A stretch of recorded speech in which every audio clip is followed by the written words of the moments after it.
Alright, well, here's a small update. The tank that I had right here, this beautiful tank here, it decided to start falling apart because the silicone I used was crap. So, now I am redoing the tank. I still need a lot more soil, but instead I'm using brick, and it's going to hold everything up. And hopefully it's going to look good. We'll see.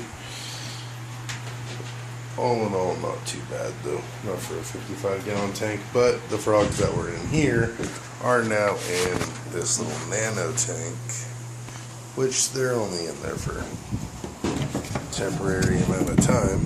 But they're very hard to see without the light. There we go.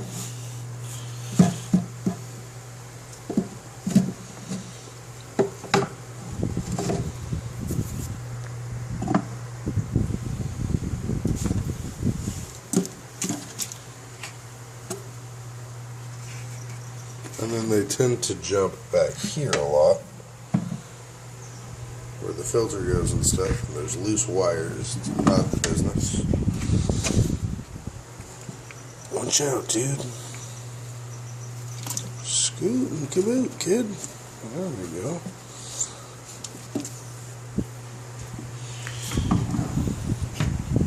Alright. And I also have to start working on my cricket eggs and their separation, because I put a recent batch and an old batch together here. I'm going to separate those. The crickets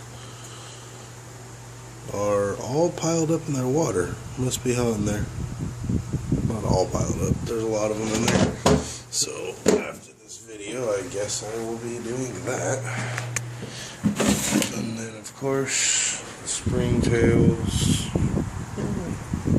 Autofocus, autofocus. There we go. Springtails are doing big things in there. Obviously garbage, and then another platform of cricket eggs. I actually pulled the bin out that I keep the cricket eggs in, or the dirt, so they could lay eggs, because I have way too much. I was pulling them out too soon. So that's where those frogs are chilling, a little nano tank, until this one's done.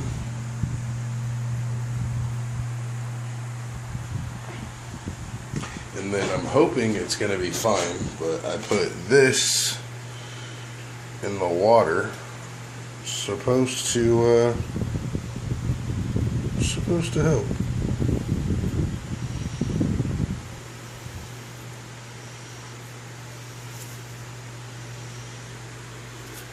So, put about 20 gallons of water in here, so that's what I put the mixture for. So, yeah. And then these guys are all, well, not all, but mainly frogs now.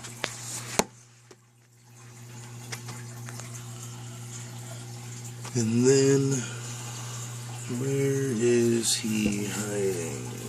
He likes to hide in the sand. There he is. Doesn't like to cover up too much. Let me get him. He's trying to hide from me. Come on, little guy. Come here. And then there's this little guy. No idea what kind of frog he is. No idea what this guy is. Little tadpole that I got from Petco. It was inside of a tank, and I picked it up from him. It was just a little tadpole.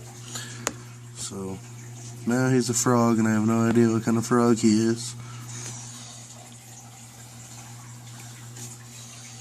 They all kind of like to hang out on this pump. which I have to clean out once a day because all this stuff clings to it. And the reason why I have all this stuff in there is because there's still one tadpole.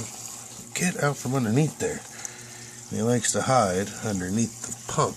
They all like to either hide on the pump or sit on the pump. One or the other. But I put some fake leaves in there, something for him to hide behind. And then, obviously, I got the coconut. And then what I do is dig out the bottom and put it on the dry portions, where if they want to, they can hang out on land, or they can go all the way under. Okay, and so here's the turtle tank. Pretty barren these days.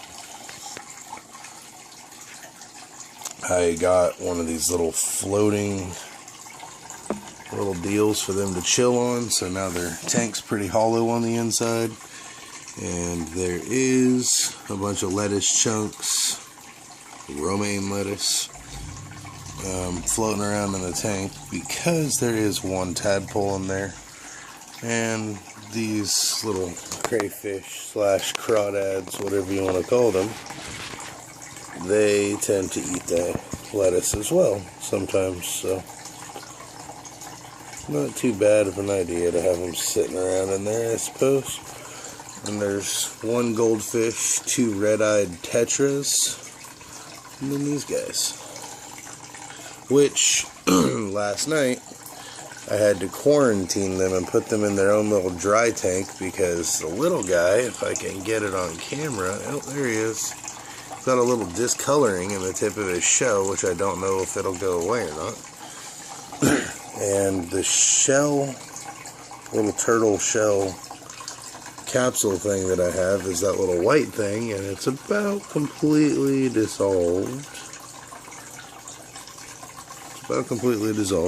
Then I got some baby tears back there. I hear they could live underwater. They're being put to the test. Let's find out. They're not looking that hot though, I must say so myself. So, then I also have some cabbage, that's what I think that is, out of the lettuce bag. And then, I don't know if it's the turtles or the crawdads, but if anybody ever gets around to watching any of my videos, somebody tell me why the hell this keeps happening. I have a bunch of live plants in there, these things, and then I come the next day and look at the tank, and they are cut in half and floating on the top, and then they completely disappear, which makes me think it's the turtles. So, I don't know, but this here and that there, they were all long strands going up to the surface with beautiful bushy green leaf things, and now they're all just gone. So, no idea what that is. Either way, neither here nor there. Another video, closing it out.